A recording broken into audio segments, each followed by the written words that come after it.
get in. Well, to say I wasn't expecting that is the biggest understatement of the year, I think.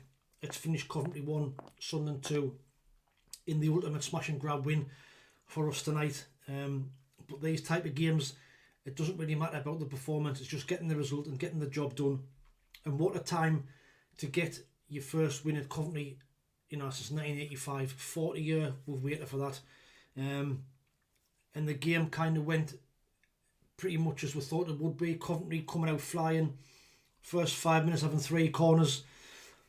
You could say we're going to have to weather the storm and dig in and be defensively, brilliant tonight to get any kind of result, and that's exactly what we were. Coventry, although they were good on the ball going forward, they didn't really create a lot of chances in the first half. They were good till they got around the edge of the box, down the right hand side especially. Van Edgewick and Sakamoto were really, really good. Dennis Certain got an early booting, could have been booked before arguably for pulling Sakamoto back, pulled his shirt back. Got away with that one, but didn't get away with the second one when he come flying in when Sakamoto was going down the touchline, gets that early yellow card. And to be fair to Coventry, the player on the right hand side all night, they were a constant threat down that side, constantly getting in behind Certain and Enzo Lafia. But like I said, didn't really create a great deal. We showed a few little glimpses in the first half of how dangerous it could be on the break. We looked like we could nick something on the break if we took a bit more care on the ball, and that final pass had been better in the first half. We could have nicked a goal in the first half on the breakaway, but we went in at half time 0-0, which I was more than happy with. Defensively, we were digging in, we were clearing headers, we were sticking our foot in. And Dan Ballard in the first half was absolutely immense. Trey Hume as well, putting tackles in, a little bit needle with Hadji right at times, but like I say, half time 0-0. Second half, you're hoping that at half time we can fix that right hand side, because like I say, that was where Coventry's danger was coming down. And the second half was probably more of the same. Started off, Coventry picked up 3 kind of quick bookings in that early part of the second half. Sheaf, Van Edgewick and Kitchen were all booked. But there was signs in the second half that if we were getting more and more into the game, and we were starting to get a little bit more of a threat further up the pitch, we were starting to make a few of them killer balls, and we're starting to get a few of them passes correct. Frustratingly, I didn't want to knock anybody tonight, but I thought Patrick Roberts again was poor on the ball. He had loads of chances tonight to set players away and just make it a good final pass, and he didn't. He lost it. That's the only negative from me from tonight. I thought, Roberts, without wanting to knock people too much, he was a disappointment in that display. But 68 minutes, Coventry are attacking.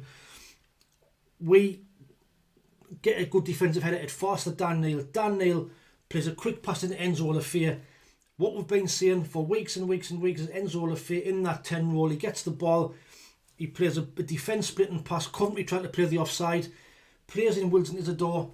Isidor cuts in from the left hand side, and he rifles in a shot, and it's in the bottom corner. It's 1-0, and honestly, the scenes in the Sunderland was absolutely fantastic. From a Coventry perspective, you're probably thinking that Ben Wilson could save it. When you see it from the angle behind the goal, he palms it. He should probably save it, but against in the bottom right hand corner from Isidor, it's 1-0 and absolutely fantastic. You could not have wished for anything better. However, you're always at your most vulnerable when you score a goal. And 60 seconds later, good work from Van Edgewick down the right hand side. He skins Lafia. Cross comes in. Radoni arrival late in the box. A bullet header past Patterson. It's 1-1, and you're thinking, here we go. The place is in uproar.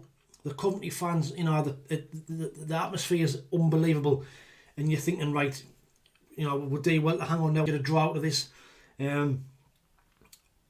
But after that, the game kind of settled down a little bit. Isidore went off, he took a knock. Chris Reed came on in 77 minutes. And then it's a case of us trying to dig in and kind of protect the point, and just try and get this 1-1 and come back to the Stadium of Light with that 1-1 and try and see the job off. However, we then bring Chris Metton on. We play 5 at the back. We go with a back 3 with wing backs for the last 5 minutes. We then, another long ball clearance to Enzo Lafayette is challenging with Van Edgewick. And Van Edgewick, I don't know what he's thinking of, whether he tries to play the back pass to Ben Wilson or just doesn't see Mayenda. But when you see it back again, Mayenda's in his eye line. He doesn't hit the pass hard enough. Mayenda's onto it.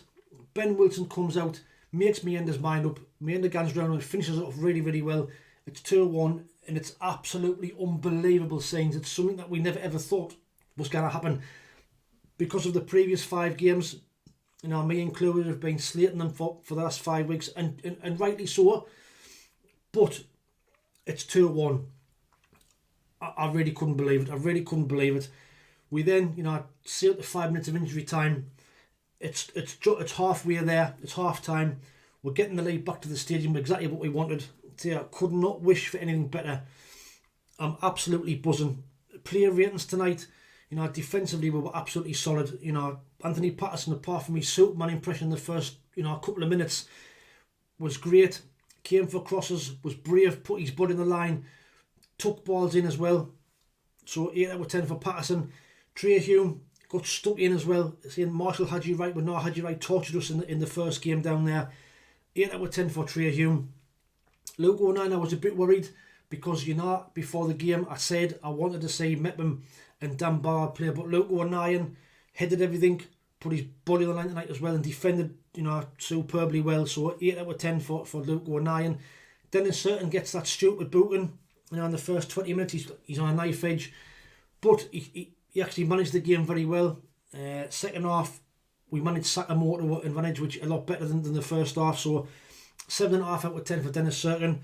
Dan Ballard for me, man of the match, absolutely head and shoulders above anybody else on that pitch tonight. I think he made 20 odd clearances. Was 9 above everybody else on the pitch tonight. Absolutely man-mountain and well justified in bringing back into the side tonight. Well done, Reggie LeBreeze, for that. In midfield, Enzo Lafayette played on the left-hand side, you know, and was involved in the 2 goals. The first one, the assist for Isidor, was a brilliant ball. 7 out of 10 for Enzo Lafayette. Job and Dan Neil got through so much work in the midfield. Dan Neil defensively, especially in the first half, was heading balls away, getting his foot in, making clearances. So 8 out of 10 for Dan Neil. Roberts, like I said, for me was probably the only disappointment. He played his part, but at times when we want to take the pressure off, he gives the ball away, and when he had times to shoot and get a shot on target, he woefully passed it or woefully put it wide, or he gives the ball away. But he still ran his socks off and played his part. But I'm going to give him 6 out of 10. And Isidor and Mayenda up front. Mayenda absolutely ran his tits off today. Gets his reward in the goal. Finishes off really, really well. So 8 out of 10 for Mayenda. Wilson Isidor, again, was running about, was putting his head about.